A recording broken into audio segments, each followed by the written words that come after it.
શ્રી ગજેન્દ્ર સ્તુતિ. શ્રી સુખદેવજી કહે છે, પોતાની બુદ્ધિથી આવો નિશ્ચય કરીને તે ગજેન્દ્રએ પોતાના ચિત્તને હૃદયમાં એકાગ્ર કર્યું અને પછી તે પૂર્વજન્મમાં શીખેલા શ્રેષ્ઠ સ્તોત્રના વડે ભગવાનની સ્તુતિ કરવા લાગ્યો. ગજેન્દ્રએ કહ્યું, જેઓ જગતનું મૂળ કારણ છે અને સૌના હૃદયમાં પુરુષ રૂપે વિરાજમાન છે, તેમજ સમસ્ત સંસારના એકમાત્ર સ્વામી છે, તથા જેમને કારણે આ સંસારમાં ચૈતન્યનો વિસ્તાર થાય છે, તે ભગવાનને હું નમસ્કાર કરું છું અને પ્રેમપૂર્વક તેમનું ધ્યાન ધરું છું. આ સંસાર તેમનામાં જ સ્થિત છે, તેમની જ સત્તાથી પ્રતીત થઈ રહ્યો છે, તેમાં તેઓ જ વ્યાપક રહેલા છે અને સ્વયં તેઓ સંસારરૂપે પ્રગટ થઈ રહ્યા છે. આ બધું હોવા છતાં પણ તેઓ આ સંસારથી તેના કારણ પ્રકૃતિથી સર્વથા પર છે. તે સ્વયં પ્રકાશ, સ્વયં સિદ્ધ સત્તાત્મક ભગવાનનું શરણ લઉં છું. આ વિશ્વ પ્રપંચ તેમની માયાથી તેમનામાં આરોપિત છે. આ વિશ્વનું તેઓ ક્યારેક વિલાપનું નિર્માણ કરે છે તો ક્યારેક નષ્ટ પણ કરે છે. રાધે કૃષ્ણ.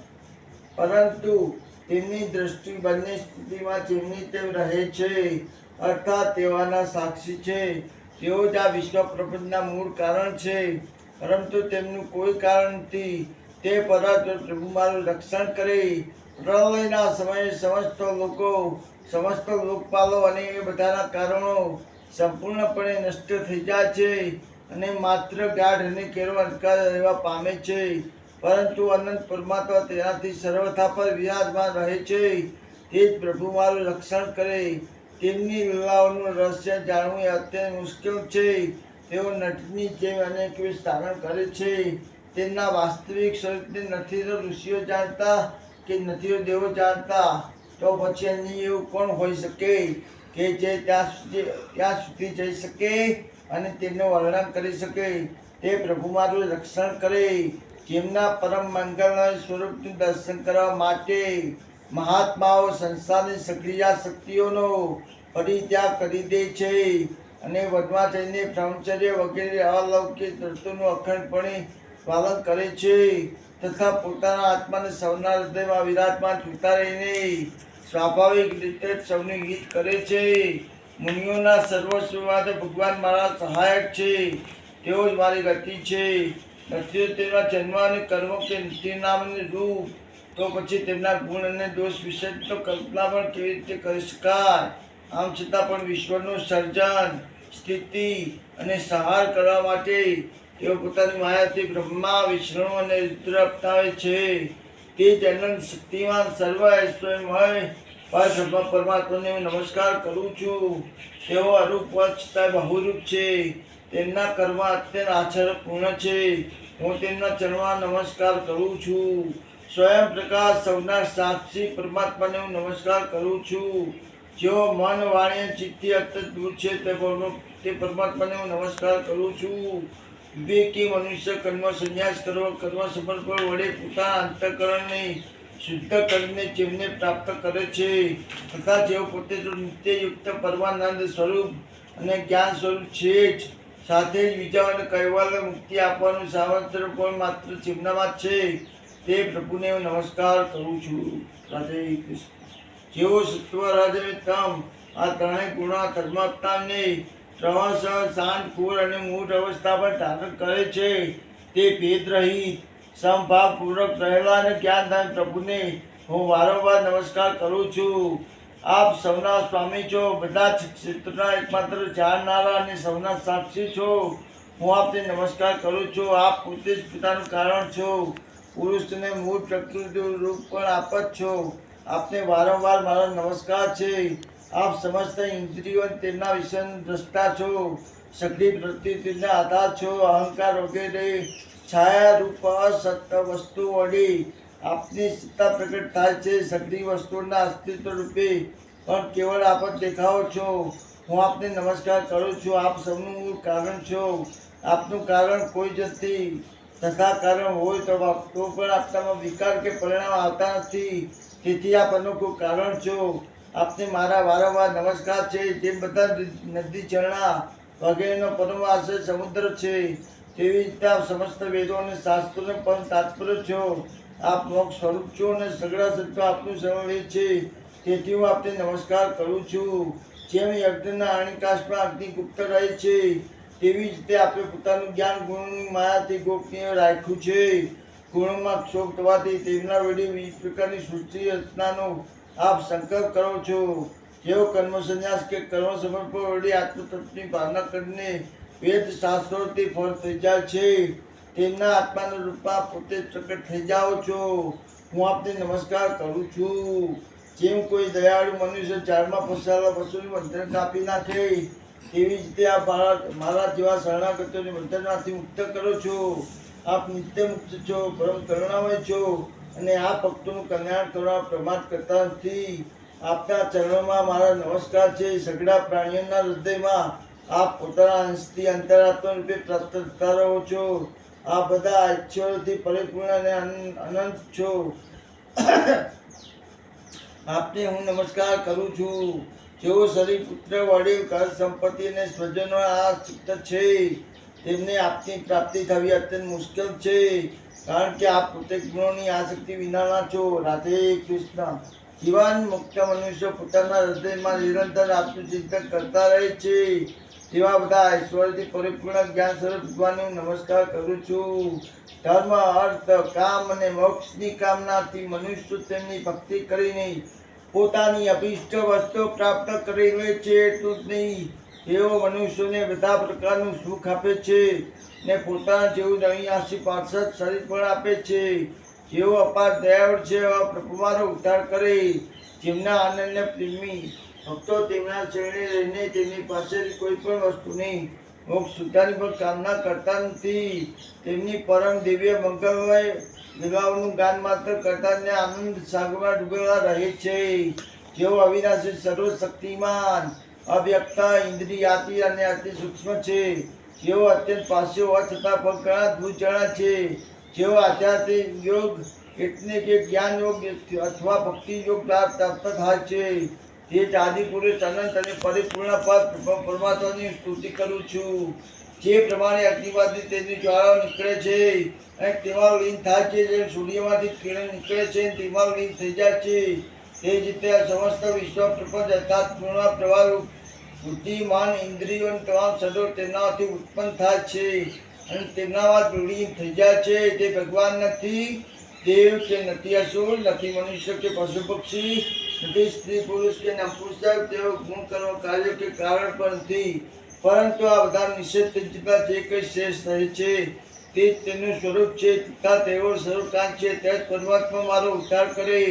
હું હાથીની આ યોનિમાં જીવાય નથી, કારણ કે અંદર બહાર બધી બાજુએ અજ્ઞાનના આવરણથી ઢંકાવી છે. તેને હયાત રાખીને શું કરવાનું છે? આત્માના પ્રકાશને ઢાંકી દેનાર જે અજ્ઞાન છે તેનાથી મુક્તિ ચાહું છું, કારણ કે આત્મતત્વના જ્ઞાનનો નાશ કરવા કાળ પણ સમજ નથી. તેથી હું તે પરમાત્માના શરણે થયો છું, કે જેઓ વિશ્વરહિત હોવા છતાં પણ સંસારના રચનારા અને વિશ્વ સ્વરૂપ છે, અને સાથોસાથ જ તેઓ વિશ્વના અંતરાત્મા રૂપે વિશ્વરૂપી સામગ્રીથી ક્રીડા પણ કરતા રહે છે. તે અજન્મ પરપદ સ્વરૂપ બ્રહ્મને હું નમસ્કાર કરું છું.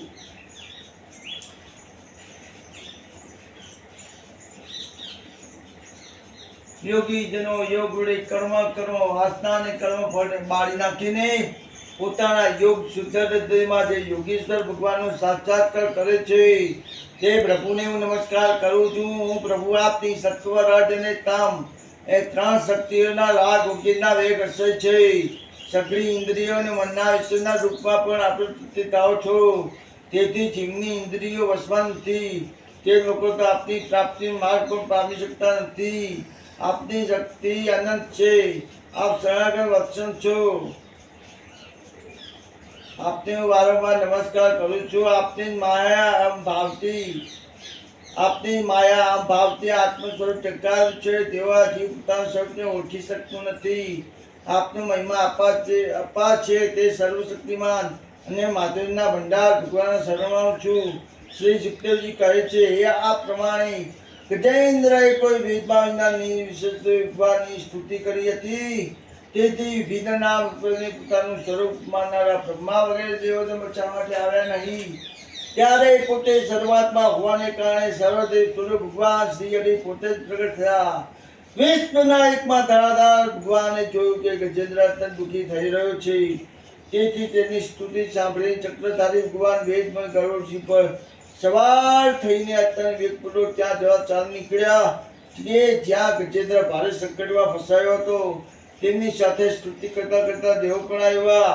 એ સરોવરમાં બળવાન ગ્રાહીને ગજેન્દ્રને પકડી રાખ્યો હતો અને તેથી તે અત્યારે વ્યાકુળ થઈ રહ્યો હતો. ત્યારે તેણે ગરુડસિંહ પર સવાર થઈને હાથમાં ચક્ર ધારણ કરેલા ભગવાન શ્રી હરિને આકાશમાં જોયા. ત્યારે તેણે પોતાની સૂંઢમાં કવળનું એક સુંદર ફૂલ લઈને તે ઊંચું કર્યું. તે ઘણા દુઃખ સાથે બોલ્યો, હે નારાયણ, હે જગતગુરુ, હે ભગવાન, આપને નમસ્કાર છે. ત્યારે ભગવાને જોયું કે ગજેન્દ્ર અત્યંત દુઃખી થઈ રહ્યો છે. ત્યારે તે એકાએક ગરુડજી પરથી ઉતરી ગયા અને દયા કરીને ગજેન્દ્રની સાથે જ ગ્રાહને પણ અત્યંત ઝડપથી સરોવરમાંથી બહાર ખેંચી લાવ્યા. પછી બધા દેવોના જોતા ભગવાન શ્રી હરિએ ચક્રથી ગ્રાહનું ઉપછી નાખ્યું અને ગજેન્દ્રને મુક્ત કરી દીધો. શ્રી સુખદેવજી કહે છે, હે પરીક્ષિત, તે ગ્રાહ તરત જ પરમ આશ્ચર્યમય જીવ તારી બની ગયો. ગ્રાહ પહેલા હોહુ નામનો શ્રેષ્ઠ ગંધર્વ હતો. દેવલ ઋષિના શાપથી તેને આ ગતિ પ્રાપ્ત થઈ હતી. અત્યારે ભગવાનની કૃપાથી મુક્ત થઈ ગયો. ભગવાનના કૃપા સફળ સ્પષ્ટ તે ગ્રાહના બધા પાપ દુઃખો નાશ પામ્યા. તે ભગવાનના સુયશનું ગાન કરતો ભગવાનની પરિક્રમા કરી શ્રી ચરણોમાં પ્રણામ કર્યા અને સૌના જોતા પોતાનો લોક ભળી પ્રયાણ કર્યું. ભગવાનનો સ્પર્શ થતા ગજેન્દ્ર પણ અજ્ઞાનના બંધનોમાંથી છૂટી ગયો. તેને ભગવાનનું જ રૂપ પ્રાપ્ત થઈ ગયું. તે પૂર્વ જન્મમાં ઇન્દ્રજીવન રાજા હતો. અગસ્ત્ય મુનિના શાપથી તેની હાથીની ધ્વનિ મળી હતી. ભગવાન શ્રી કૃષ્ણ મહિમા અને ગજેન્દ્ર મોક્ષની કથા શ્રવણ કરનારના કળિજાજ મળ દૂર થાય છે. તેના દુઃશબ્દનો નાશ થાય છે. આ પ્રસંગ યશ, ઉન્નતિ અને સ્વર્ગ આપનારો છે. ગજેન્દ્રની સ્તુતિથી પ્રસન્ન થયેલા સર્વ વ્યાપક અને સર્વભૂત સ્વરૂપ ભગવાન શ્રી હરિએ તેને બધા લોકોને સમક્ષ કહ્યું કે હે ગજેન્દ્ર, જે લોકો રાત્રિના પાછલા પહોરમાં ઉઠીને ઇન્દ્રિય નિદ્રા પૂર્વક એકાગ્ર ચિત્તે મારું તારું તથા સરોવર પર્વત ગુફા તર કીચડ અને વાંસની ઝાડીઓ એના વૃક્ષો તથા પર્વત શિખરો, મારા બ્રહ્માજીના અને શિવજીના નિવાસ સ્થાનો, મારા પ્રિય ધામ ક્ષીરસાગર પ્રકાશમય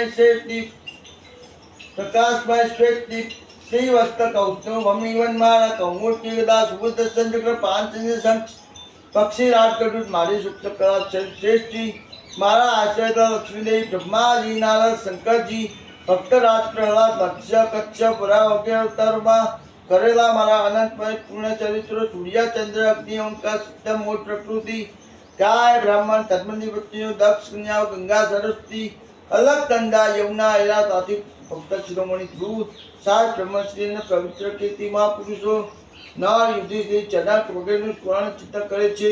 તેઓ સમસ્ત પાપમાંથી છૂટી જાય છે, કારણ કે આ તમામ મારા જ રૂપ છે. હે પ્રિય ગજેન્દ્ર, જે લોકો બ્રાહ્મણ મુહૂર્તમાં જાગીને તમે કરેલી સ્તુતિથી મારું સ્તવન કરશે તેમને તેમના મૃત્યુ કાળે નિર્મળ બુદ્ધિ આપી તેમનો અંધકાર સુધરી જશે.